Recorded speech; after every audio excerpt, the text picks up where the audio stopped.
Владимир Путин прогуливался по улицам Москвы, наслаждаясь свежим осенним воздухом и наблюдая за суетой городского потока. Золотистые листья, которые уже начали опадать, покрывали тротуары, а люди спешили по своим делам. Вдруг его внимание привлекла фигура пожилой женщины, сидящей у стены одного из старых зданий. На картонке, лежащей рядом, была написана простая и печальная фраза: «Помогите ветерану войны». Остановившись, Путин приблизился и присел рядом с женщиной. Ее внешность выдавала много лет пережитых трудностей. Морщины на лице и усталые глаза рассказывали о жизненном пути, полном испытаний.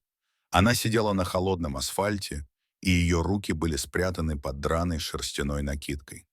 Женщина рассказала свою историю. Она была ветераном Великой Отечественной войны, а в старости оказалась покинутой.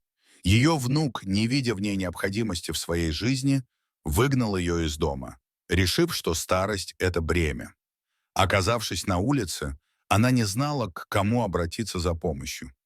Путин выслушал ее рассказ, и его лицо потемнело от негодования. Этот случай, казалось, олицетворял всю боль и несправедливость, с которой сталкиваются те, кто в прошлом отдал свои силы ради Родины, а в старости оказался забытым.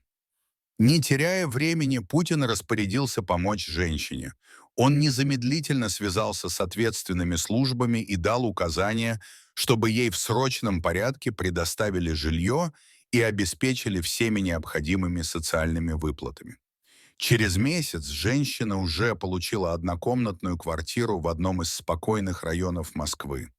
Она больше не сидела на холодном тротуаре, не была забыта. Теперь ее жизнь стала другой, спокойной и без нужды. Пособие ветерана войны обеспечивало ее достаток, а квартиры было достаточно, чтобы чувствовать себя в безопасности и комфорте. Ее благодарность была молчаливой, но искренней. Она больше не ощущала себя одинокой и ненужной. Теперь ее дни проходили в покое и заботе, а в ее сердце было облегчение. Внезапная перемена дала ей чувство, что ее жизнь, несмотря на все трудности, все-таки имеет значение. Вот такая удивительная история. Дорогие друзья, если вам понравилось видео, поставьте лайк, а также подписывайтесь на канал, где найдете еще много интересного.